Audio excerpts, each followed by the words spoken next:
Bismillahir Rahmanir Rahim. Dear students of grade 9 at the Innovators International Academy, today, Tasa, we are going to start our new lesson, which is the grammar, and it is going to be about the relative pronouns, اللي هي ضمائر الوصل. The relative pronouns أو ضمائر الوصل. Okay, now let's start with the relative pronouns. But before we start, Tasa, we have to know why do we use the relative pronouns? شو أنا فائدة استخدام ضمائر الوصل أو شو الهدف من استخدامهم؟ Now, why do we use the relative pronouns?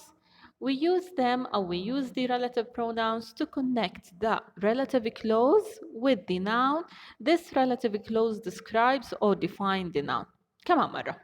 Why do we use the relative pronouns؟ ليش بنستخدم ضمائر الوصل؟ We use them to connect. بدنا نستخدمهم لحتى نوصل طرفين. إيش هم هدول الطرفين؟ الطرف الأول راح يكون اللي هو the relative clause أو جملة الوصل. مع إيش بدنا نوصلها تاسع؟ We want to connect the relative clause with a noun. بدنا نوصل جملة الوصل مع الناون مع اسم معين. طيب ليه أنا بدي أوصل هدول الطرفين مع بعض؟ Because the relative clause describes or define the noun. لأني راح أستخدم جملة الوصل لحتى توصف لي الاسم أو تحدده. أوكي تاسع، ما راح يكون الحكي واضح عندي إلا إذا أخذت مثال. بدي إياكي مس تنتبهي للألوان. هلا in this lesson we are going to use the orange color for the relative pronouns. We're going to use the green for the relative clause and the blue for the nouns. Let's start. Yesterday I saw the man who won the competition. طيب كان بإمكاني تاسع إني أحكي yesterday I saw the man وأسكت، لكن هيك رح يكون أنا عندي كلمة man أو اللي هو الرجل رح يكون إشي عام، بمعنى إني أنا ما رح أفهم منك مين هو الشخص اللي أنت شفتيه تحديدا. كيف حددت مين هو الشخص اللي أنت شفتيه؟ لما كملت الجملة وحكيت who won the competition، هيك صار عندي تحديد، بمعنى إني أنا بدون استخدام ال relative clause كان عندي الجملة صحيحة لكنها غير محددة. إنه أنا البارحة رأيت الرجل. مين هو هذا الرجل؟ إحنا ما بنعرف. كيف عرفنا؟ استخدمنا relative clause who won the competition لحتى نحدد أو نوصف هذا الرجل اللي إحنا شفناه. فصارت yesterday I saw the man which man who won the competition. حددت إنه أنا الرجل اللي شفته هو اللي فاز بالمنافسة. فحددت على وجه التخصيص مين هو الرجل اللي أنا شفته، وصار عندي الشخص نفسه واضح. طيب نرجع للجملة. عندي حكينا إنه أنا relative pronoun اللي هو عندي هنا هو راح أستخدمه لحتى أوصل to connect the relative clause with the noun. عندي هنا الناون هي the man والrelative clause اللي هي who won the competition. وصلنا بيناتهم باستخدام هو. هذا الحكي اللي كان مكتوب هون. طيب حكينا ليش بدنا نستخدم relative clause to describe or define the noun. برضو حكينا شو كانت مهمة who won the competition، إنها هي وصفت لي الاسم، وصفت لي the man which man. شو كان وصفه؟ the man who won the competition. أو it defined the noun، هي عرفت لي بالاسم أو حددت لي إياه. كيف عرفت لي هذا الرجل؟ بأنه هذا الرجل اللي فاز بالمسابقة أو اللي فاز بالمنافسة. فأنا صار عندي بدل ما هو مفهوم الناون the man كان عام، حولته لخاص باستخدام الريلاتيف pronoun. أوكي، معناته هون عندي who is the relative pronoun، won the competition أو who won the competition كاملة is the relative clause جملة الوصل. حكينا إيش مهمتها؟ to give more information about the noun، بدها تعطيني معلومات عن الاسم اللي قبلهم اللي هو بجملتي هاي the man. طيب المفروض هيك تكون تاسع، تكون المعلومات عندك واضحة وصار الموضوع أسهل. لكن كمراجعة سريعة ما تنسي إنه أنا بيكون في عندي noun، هذا الناون غير معرف يعني محطوط بشكل عام. كيف بدي أخصصه أو كيف بدي أعرفه أو أوصفه؟ راح أستخدم الريلاتيف كلوز. راح يكون عندي ترتيبهم تاسع: الناون، بعديه مباشرة relative pronoun، وبعديها مباشرة relative clause. وراح يكونوا كلهم من جنب بعض، يعني ما راح تشوفي دمان بفصل بيناتها حكي عن الريلاتيف pronoun. خلينا ناخذ أمثلة أكثر. أول إشي بدي إياكي تكوني عارفة relative pronouns that we are interested in our book. إيش هي اللي أنا بتهمني بكتابي؟ أول إشي بدي إياكي تلاحظي إنه relative pronouns هي نفسها ال question words. يعني تاسع relative pronouns هي نفسها الكلمات اللي أنا بستخدمها للأسئلة. يعني relative pronouns هي who, which, where, when. هاي كلياتها relative pronouns، بس إنه بحالتي هون ما راح أكون بسأل فيها، راح تكون أنا بوصف فيها الاسم أو بحدد الاسم. لا تنسي to describe and define the noun. طيب عندي هنا أول إشي we're going to learn about who. أول وحدة عندي زي اللي إجت معي بالمثال yesterday I saw the man who won the competition. فأول relative pronoun راح أخده هو who and we are going to use it to describe people. راح يكون تحديدا لإعطاء معلومات أكثر عن أشخاص. يعني راح تشوفي بالجمل the man who أو the boy who the lady who and the student who.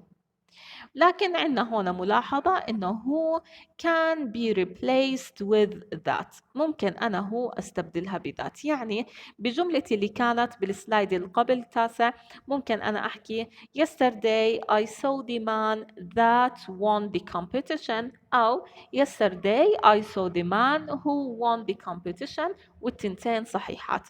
فأنا ممكن هو أو أستبدلها بذات والتنتين I use them to describe people. طيب we can use which, but which here is used to describe things or to define things. مثلا for example the computer which for example I bought it last year. The computer which I bought it last year مثلا is broken أو has broken. The table which مثلا I saw at your house is nice. The house that my dad built 3 years ago مثلا. فأنا في عندي هون بكون بستخدم which لحتى أوصف الأشياء. وبرضه which can be replaced with that. يعني the computer which I bought last year أو the computer that I bought last year والتنتين صحيحات. طيب في عندي كمان تاسع where and where is used to describe the places. راح استخدمها لحتى أوصف الأماكن. مثلا لما أحكي the school where I learn أو the city where my grandparents live مثلا. فأنا عندي هون بستخدمها لحتى أوصف الأماكن. راح تشوفي إنه الناون اللي قبل where بيعبر عن اسم مكان the school, the city, the country. وهون بدك تنتبهي إنه where لا يمكن استبدالها بذات. that بنستبدلها فقط مع which and who. طيب the last relative pronoun we're going to learn about is whose, and whose is used to describe the possession الملكية. يعني we will say مثلا the girls whose hair are brown مثلا are usually smart أو the group whose work is cooperative is مثلا is successful. يعني إنه المجموعة اللي شغلها كان تعاوني كانت مجموعة ناجحة. فأنا في عندي هنا بوصف بعد كلمة whose رح تشوفي ملكية the group whose work بمعنى إنه المجموعة اللي شغلها. فwork كانت إنه تنتمي للمجموعة. طيب وبرضه هنا ما تنسي إنه it can't be replaced with that. that بس بنستبدلها مع which وهو فقط. أما where وwhose ما رح نستبدلها مع that. بهذا الدرس التاسع راح أكتفي بإني أنا أعطيكي أمثلة على كل واحدة من relative pronouns، والتمارين راح نخليها إن شاء الله للحصص القادمة.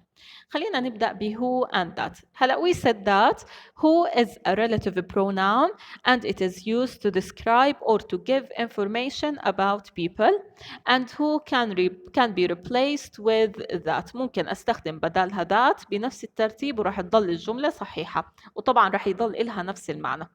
Let's take an example. The teacher who you met yesterday is my close friend.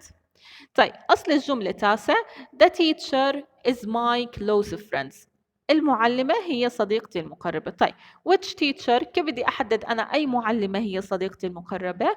Who you met yesterday. المعلمة اللي أنت قابلتيها امبارح تحديدا هي اللي صديقتي المقربة. فكان عندي teacher is the noun We describe it by saying that who you met yesterday, or we define the noun by saying that it is the teacher who you met yesterday. Who is the relative pronoun, and who you met yesterday كاملة is the relative clause. هي جملة الوصل. فجملة الوصل هي الجملة اللي أنا بحدد فيها كاملة. طيب, let's take another example. I hope to hear from my friends who I didn't hear for several months, أو from my friends that I didn't hear from for several months. طيب, هنا أصل الجملة تاسع. I hope to hear from my friends. أنا بتمنى إني أطمن أو أسمع عن أصدقائي. طيب, كل أصدقائي؟ طبعا لا، لازم أحدد which friends who I didn't hear for several months. الأصدقاء اللي أنا ما سمعت عنهم أي شيء من أشهر عديدة، تحديدا هم هدول اللي أنا بدي أسمع عنهم أو بدي أطمن عنهم. فلما حطيت عندي هنا who I didn't hear from for several months، حددت، معناته I defined the noun، حددت الاسم، أو I described the nouns.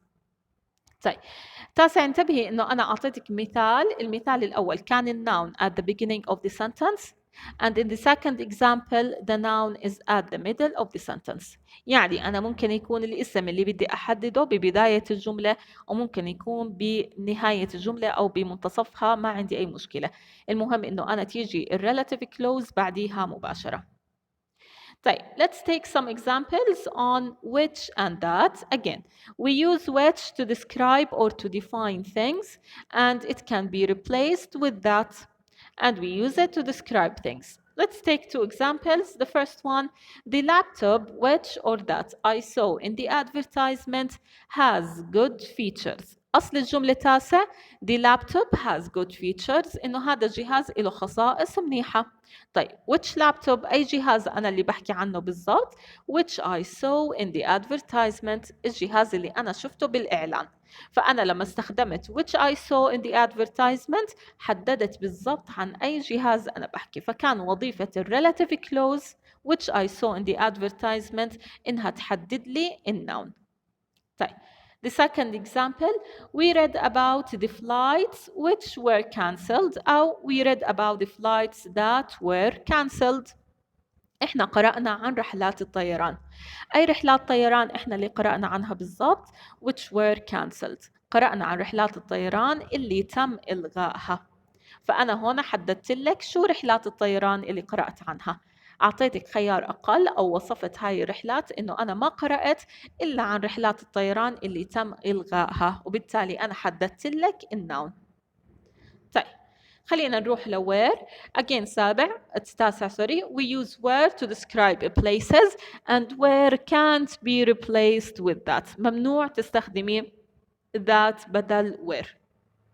طيب, the example we have, the city where we live has wide roads. Again, أصل الجملة the city has wide roads. المدينة إلها شوارع واسعة. طيب, عن أي مدينة أنا بحكي؟ كيف بدي أحدد؟ راح أستخدم relative clause لحتى أحدد أي مدينة أنا بحكي عنها بالضبط. فراح تصير the city where we live has wide roads. وانتبهي إنه دائما relative clause بعد النون اللي بتوصفها. ما حكيت the city has wide roads where we live. دائما relative clause تيجي مباشرة بعد النون. نيجي إلى example number 2. This is the stadium where our favorite teams will play. So again, the stadium is a name of a place. هي اسم بيعبر عن مكان، مشان هيك استخدمنا where. هذا هو الستاديوم أو اللي هو الملعب. إيش ماله هذا بالضبط؟ اللي هو where our favorite teams will play. حددت لك إنه أنا بحكي تحديدا عن المكان اللي فرقنا المفضلة رح تلعب فيه. طيب, let's go to whose, which is used for possession أو اللي هي الملكية. خلينا نشوف هون. The writer whose books were all sold has a good choice of words. أصل الجملة تاسع. The writer has a good choice of words. إنه هذا الكاتب أو الكاتب عنده اختيار مناسب للكلمات. طيب which writer لسه أنا ما عرفت أنت عن أي كاتب بتحكي.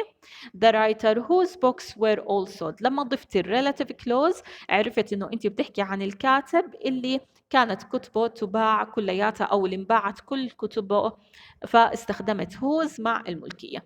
دائما انتبهي تاسع بعد whose لازم يجي عندي noun، لأني أنا رح يكون قبلها الnoun وبعديها رح يكون عندي الإشي المملوك. يعني قبل whose رح يكون عندي المالك اللي هو الرايتر.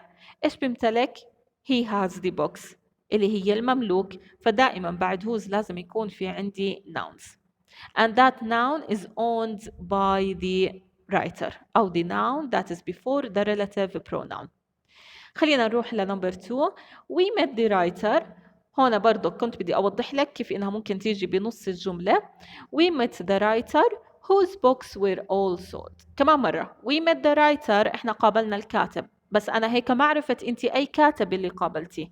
كيف بدك تحددي لي؟ باستخدام الريلاتيف كلوز. أي كاتب أنت قابلتيه؟ we met the writer whose books were all sold. إحنا قابلنا الكاتب اللي تم بيع كل كتبه أو اللي انباعت كتبه جميعها. وانتبهي هون إنه whose قبلها المالك بعدها المملوك. the writer whose books were all sold. طيب راح أكتفي بهذا القدر تاسع، وإن شاء الله بالحصص الجاي راح نحل التمرينات الموجودة بالكتاب ونعتبرها كمراجعة لكل إشي انحكى بهاي الحصة. Thank you for watching تاسع and have a great day.